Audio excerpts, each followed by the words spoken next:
What is up, everybody? Welcome to the Burndown YouTube channel. We are back once again today. It is very windy out there, so I'll show you guys some stuff, but I don't think we're gonna do any audio on anything I show you outside. And we'll show you that the wind is whipping. I don't know if you can see the trees and stuff moving around, but some of the gusts are really bad and the audio is gonna be junk. But I figured I'd keep you guys up to date. We just do kind of a quick overview of what we got going on here, and I'll just share a few things with you. So first and foremost, today what we're going to try to do, if you watched the other video, we made the mount for the Davis Craig water pump. I got some feedback. I had a buddy call me right away and he's like, why didn't you use a Rule 2000? It's submersible. And I just chose to go with the Craig David.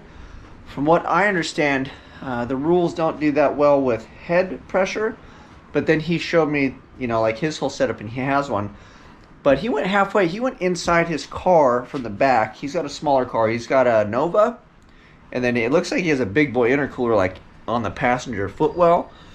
So I almost wonder if these smaller water to air intercoolers, and that being the cheaper ones, because I'm sure he has nice stuff because he has a nice car, maybe that's the restriction. Because my buddy Anthony had head pressure restriction.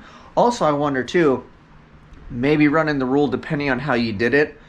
If you're just racing and you flip it on, make a pass and flip it off, versus what we're trying to do, what's street driven. Granted, I want my pump on a switch, so I don't think there's a need to circulate the pump basically when we're not really racing. And then somebody mentioned doing a cool shirt or whatever, so I think we might try to figure that out at a certain point. And I have a whole different pump on the shelf that we could use for that. I stole it off a Chevy Bolt when I got the brushless fans for the car, because it was just sitting right there. And that's a smaller pump to circulate stuff, I think for the heater or something. So it'd probably be really cool to do something like that with that. But anyway, let's not get carried away ahead of ourselves. So we're sticking with the Davis Craig. I went down to my boys over at G&J, and I did the thing that I always do. I walked in with this and my pump, and I'm like, I need this problem solved. So a lot of the times when you see me come up with stuff, well, I'm not going to say a lot of time. Sometimes when you see me come up with stuff, especially when it's fittings and things like that, I have a local spot called G&J Aircraft, and they have all kinds of stuff. And then as you'll see, I got some used fittings too, because they just have it's a ton of stuff. It's a really cool spot. And those guys, they're very knowledgeable and all that stuff. So if you're local to Southern California, G&J is the place to go. And then on another quick note, I'm going to show you too, we'll pull the deck lid off of the boom. But Ryan saw the video and he was like, dude, that fuel pump, I put it vertical, and I figure pressure is pressure. Once you kind of get the air out of the system, it is what it is. And when you undo it, it might leak a little bit of fuel. But he brought up a good point of the way those filters are designed. They're designed to be vertical, so it fills it up, I think, from the bottom to get the air out of it. So if I had it upside down, it could possibly trap air, and then it might be cool and everything's good, and then maybe it vibrates and it sends a bubble through the fuel line. And then if you send air through your fuel line, I don't think your motor would survive that, depending on where you were in the RPM range and the whole nine. It might spike it, but if you were big and wide open and say the thing's already having a hard time and now you get an air bubble that spits through one of your injectors, that could be the end of that. So I did the work and I made a big donkey mount and flipped the pump or the filter facing down. So we'll show you guys that. I need to explain it now though, because there's no audio, so I can't visually show you. So we'll pop the trunk and then I'll show you what we got. And then we'll come back in here and we will work with this thing. I'll show you the fittings and stuff that we picked up. And then we'll kind of set it in there and see if it kind of fits on in my idea. And somebody asked me if I had enough room to get a hose clamp on there. And I don't know. So we're going to find out today. I think I did. I mean, I looked at it and I eyeballed it. We're going to have a better idea of that today. So let me pop the trunk. We'll show you the work that we did off camera. We'll come back here and look at fittings.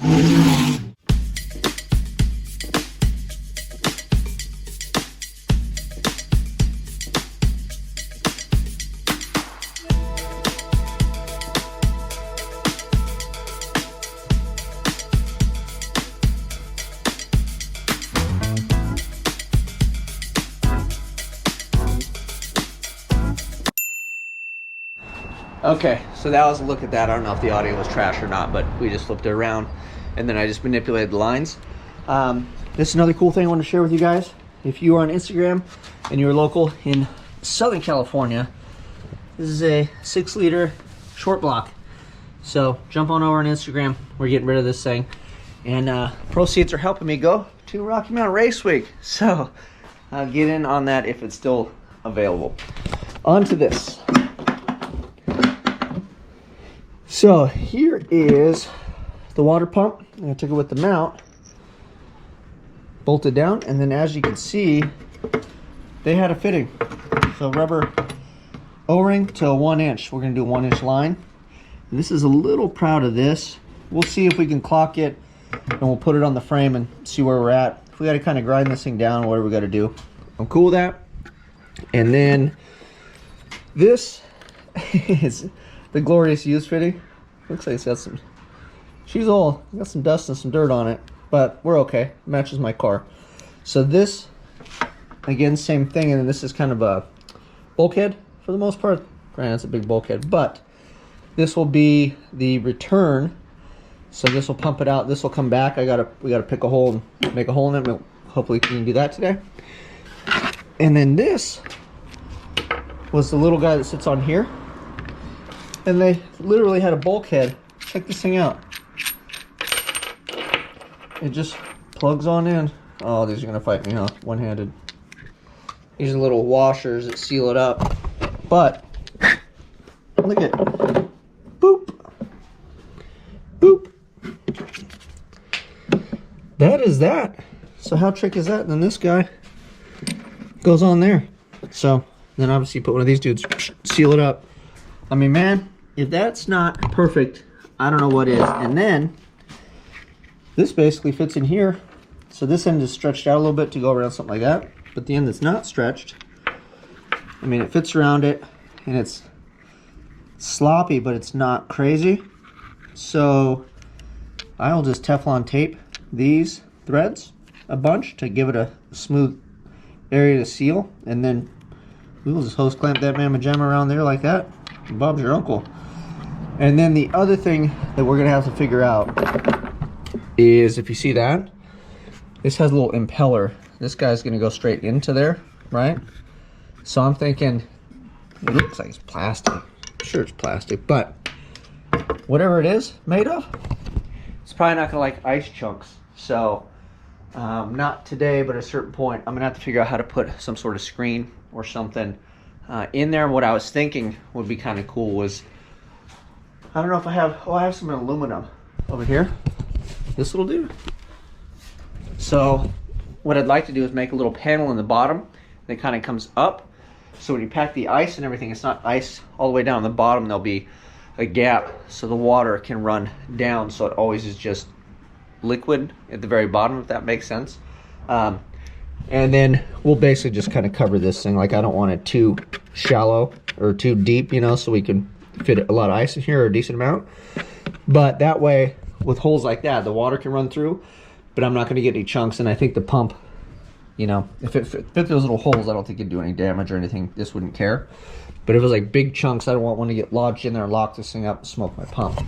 So, and then the other thing I don't want to do too is, I thought, like, just put like a mesh or a filter over like the inlet of this thing. But then if, depending, I mean, I guess the mesh part would work, so maybe we could do that. But I just didn't want to leave it open and then a screen and then ice gets in and plugs it as well, because that's our feed. So we'll think of that. We'll cross that bridge when we get there. But I do have some perforated aluminum, which can live in the bottom of this, no problem. So we'll work on that problem together. But man, there's a lot of stuff to kind of think through with this freaking thing to be successful. So I hope it works well, man, because it's a lot of effort. I guess if you're doing this, you should just go buy the big aluminum thing with the Rule 2000 for like $100-something or whatever it is, and just call it a day, because boy, oh boy, this is a lot for, hopefully it works well, like I said. All right, let's mess with this, and then we'll put the pump on the frame rail and see if this thing hits, and then maybe we can decide where to do the return. We'll put it in and out and see where I think the best spot to return the plumbing would be. We put this thing in. I've got my little guy on there. I've got the and fitting. Sorry for my dog being angry. So this is in there. It's technically not tight. We can tighten it up. So that guy is basically in place. Keep it closed so it doesn't get junk in there. But look at this. I'm gonna pretend like I made it that perfect. I mean, it's, I don't know if you can see it, it's not touching. See my finger behind it? It is so close, but it is not touching, and that's just pretty much by luck. I guess I could tighten this a little bit more to be on the flat spot. These are snug down, and then here's my connection here.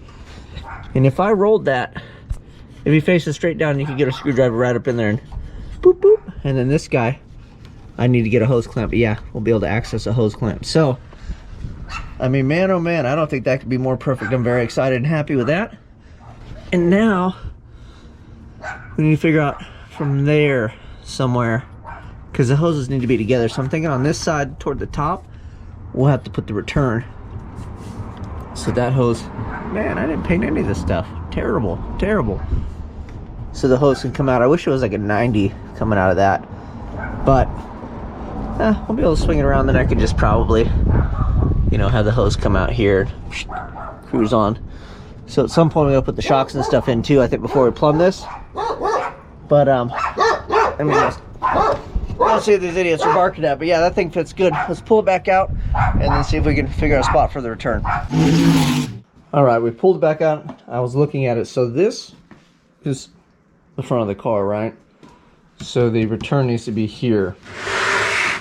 So the pump, you know, faces this way, and then the return needs to be on this side here. Initially, I wanted to put it pretty high here, but you can see how wide it is here. But when you drop down, you lose a bunch. You know, and this thing's not that wide, and I could kind of countersink it, but then I'm like, how am I going to hold on to it or plug the hose in if it's buried, right? Because this thing's not all that deep. But if we lose that much of it, it seems like this thing would go all the way through and be money. So I'm thinking we're going to aim for somewhere in here, kind of tuck it up as high as we can. I'd love to wedge it so it self-captures, so I could just grab the nut on the inside to tighten it down, but we're gonna see how we go, boys. We're gonna try to sink it in there, and I'll measure as best I can. I'll figure if I have like a hole saw or something, but I figure that gets me to here, right? So it's about the length of that down, you know. So we'll be off the top a bit, but I think that's okay. That we can pack the rest with ice and then the water level. You know, it doesn't need to be all the way up, but even if it's coming into water, I don't know if that's gonna be a big deal. You guys let me know in the comments. So let me punch a hole, see if this works out. If not, then I don't know, we're gonna have to figure it out if this doesn't work or if it's not long enough. But as soon as I make a hole, I can measure it, I'll know for sure.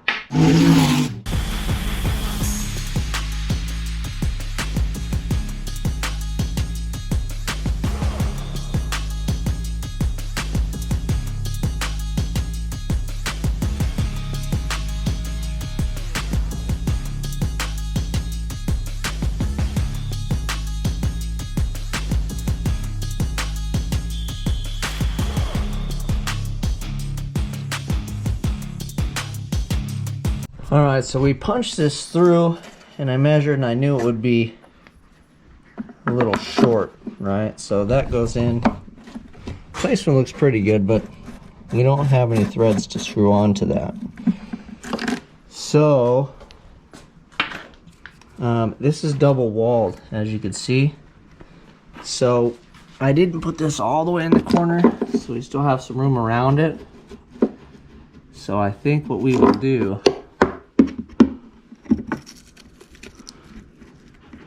jeez, man. Let's see if this takes that up. So the gasket does fit. And then what I'm thinking is we'll just pinch this inside wall, because this is where the seal needs to be anyway. So we'll just kind of open this up and make a mess. So that way more of this piece fits through. But we don't want to cut on this side. So that's the plan. I'm going to take my time. And hopefully we'll get it figured out, and it just needs to pinch that inside wall to make a seal. It will be good. So I'm going to struggle with this, and then I'll bring you guys back if we either have success or hopefully we don't make scrap out of this thing.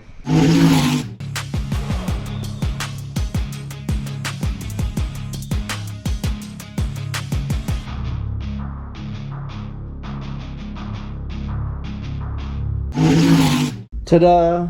So it is recessed pretty good in there. This is how high we came out. I feel like we're okay. You know, this is the very top. I don't know if everybody fills their stuff all the way to the top, but I figure we could just bury that thing, and that's probably a good fill level anyway. Leave a little bit of room for sloshing around. And then I think I don't have any 1-inch hose, but because I had to go around this guy, I just made it the same shape as the deal, but I could just round this out. I feel like I can get the hose around there, so I think what we'd have to do is put the hose on with the hose clamp tight on this, and then put it through and tighten it down so the hose will stay attached. I think on this guy, because I don't think I'll be able to get, once the hose clamp is back there, I mean, maybe right on the edge, but again, it seems like a better bet to go past that. So I think that's cool, you know. So now we got the pump, and then it'll pump out this way, and the return will come back this way. And then the only thing we'll have to figure out, I'm not going to do it today, but we will need a petcock so we can drain some of the liquid if we want to put ice in it and get the warm water out of it. So I'll have to decide that. I'm not going to decide that today. I think this is pretty well good enough. Let's go throw it in there. Hopefully the wind's not too bad. We can kind of get a look at where it's going to come out and all that stuff. But I think this is going to work awesome. So let's go check it out, and then we'll get this thing wrapped. The wind has picked up again. I just tentatively mounted everything real softly in the car. Just kind of zipped it down real quick. But we'll walk over there. We'll give you guys a look. I want to remind you to like, subscribe, share. We are going to Rocky Mountain Race Week 1.0 one way or another. I'm going to give you a look at this. We'll cut the audio so you don't get blown out. And I appreciate you guys. Let me know what you think of this. And then, yeah, I think we'll have to do a petcock.